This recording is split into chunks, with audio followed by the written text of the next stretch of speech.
Oh man, I'm getting ready to ride the Rebel 1100 that my wife just got off of and absolutely adores with the DCT transmission. Man, I'll tell you what, the lighting on the bike this way right now, this bike looks really good, and them bags look sweet. So I'm gonna try it real quick, see what I think. Keys down at the side.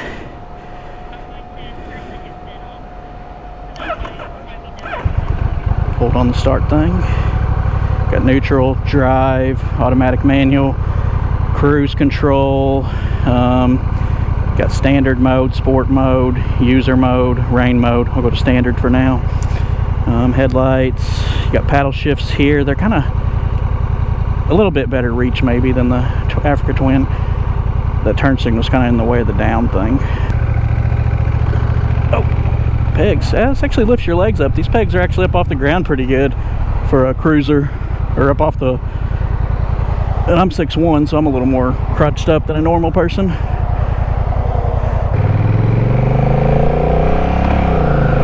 Oh yeah, this sounds good, man.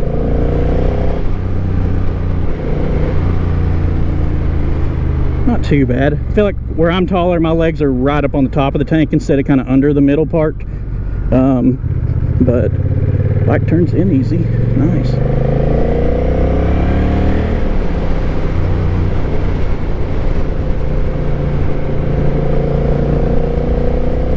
Oh, dude, I actually like the way this sounds. This might sound better than the Africa Twin. Yeah, it is a little weird. You got this thing, this casing sticking out on the right side.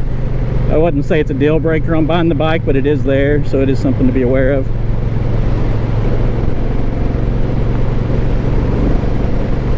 Actually, man, yeah, this bike, it's got some character. It feels good. This motor, that's what I'm really impressed with, is the motor. And the DCT, I think, is really nice. Yeah, I don't have much bad stuff to say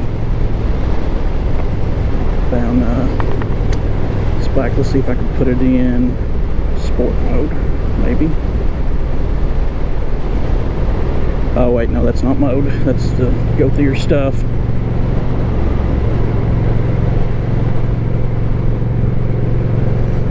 Okay, now it's in sport mode, so stay holds the gear a little longer maybe. Road's a little rough. Suspension's stiff, you can feel it.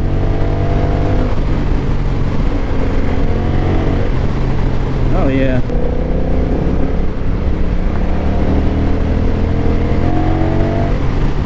Oh yeah. Yeah, I'm impressed with the way these bikes sound stock. Probably some of the better sounding stock exhaust on a bike is this Honda 270-degree parallel twin motor. They've done a really good job with this Rebel 1100 and their Africa Twin. I like the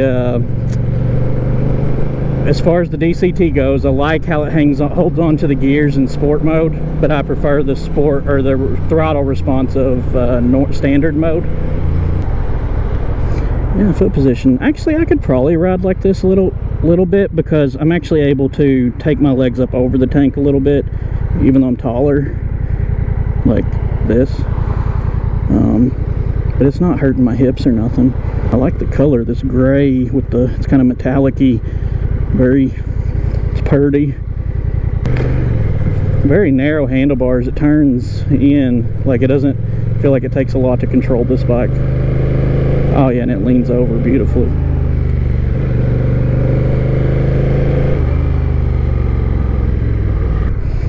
How's that DCT at low speed? Man, at low speed, that DCT is really good. I'm just so surprised. I did not expect this engine DCT to be that good, but it is. Man, I like the way this bike sounds. It's got a good, aggressive sound. I really like it.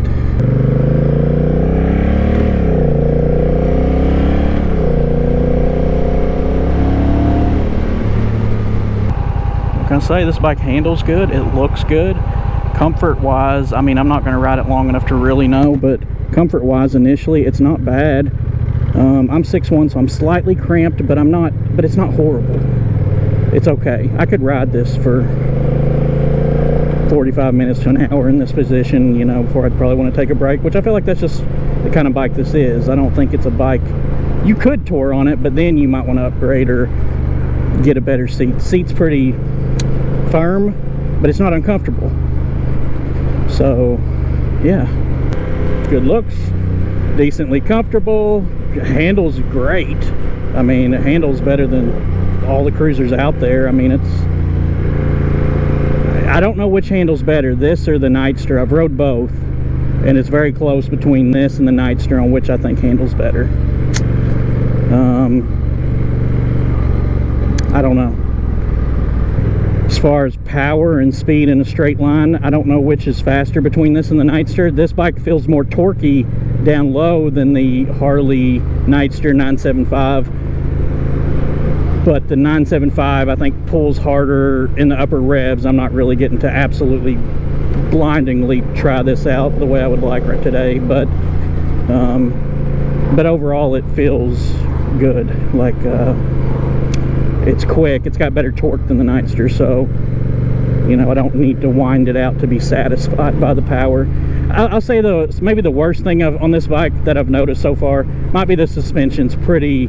I'm on a bumpy road here, really bumpy, and it's, I can feel it, you know, I can feel it. So, it's not bad. Brakes feel good. Brake lever feels about perfect, honestly, yeah. That's a perfectly just good progressive brake lever. Really like that.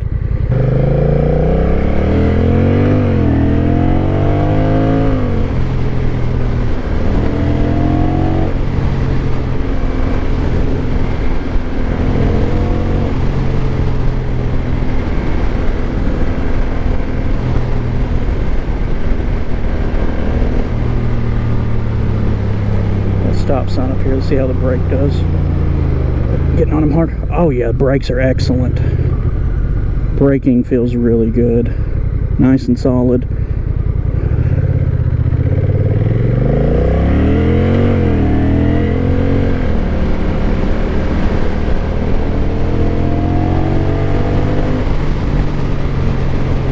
Dude, this motor, this is a really good bike.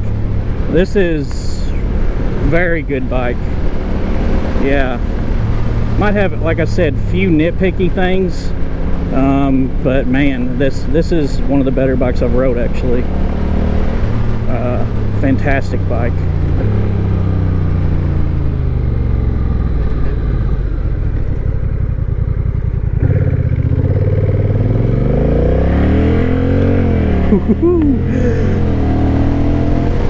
She's good. Oh yeah, it's easy. You can put it in neutral at a stop. Stand up.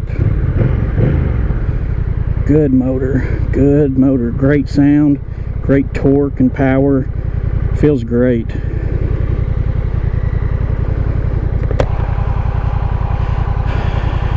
see. Back in the standard mode. A little more chill, the throttle.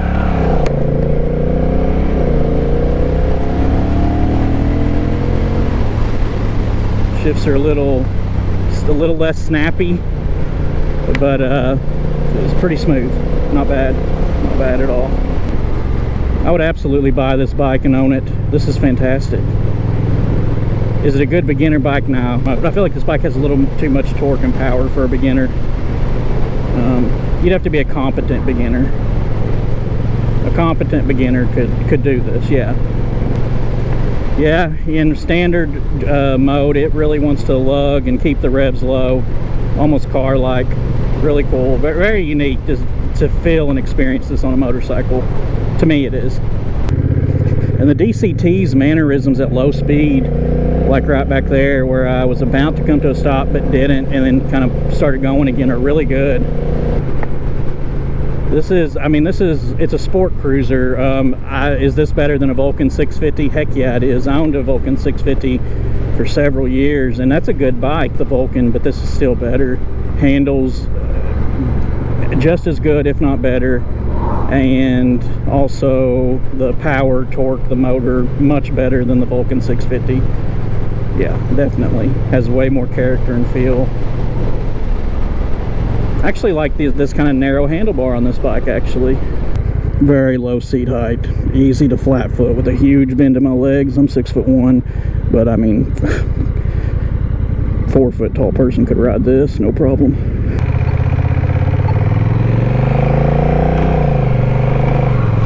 It's not got self-canceling turn signals, so you got to cancel them, but a good feel, the controls feel good, good clicks, solid. Good job, Honda. And also the weight of this bike, even though it's, I mean, it changes direction good, and it feels stable while doing it too. So at least at low and moderate speeds it does.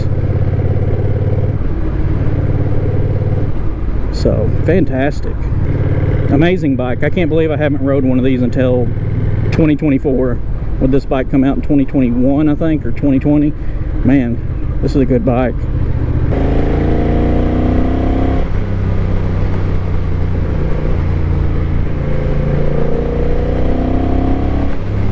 I've rode several parallel twins, and man, this is probably one of my favorites. Stock from the factory, one of my favorite parallel twins. Yeah, absolutely.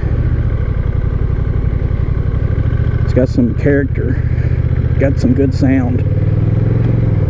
Love it, man.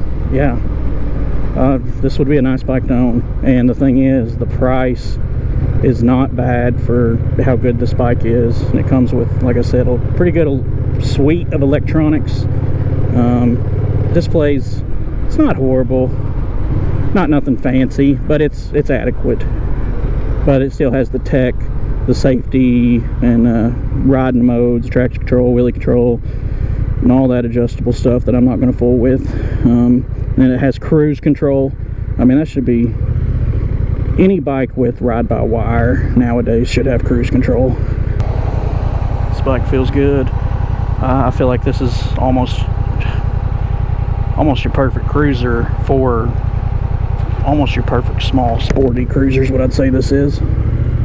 It's not your big touring type cruiser, but a small, you know, local cruiser. This is a great bike. Yeah, great bike.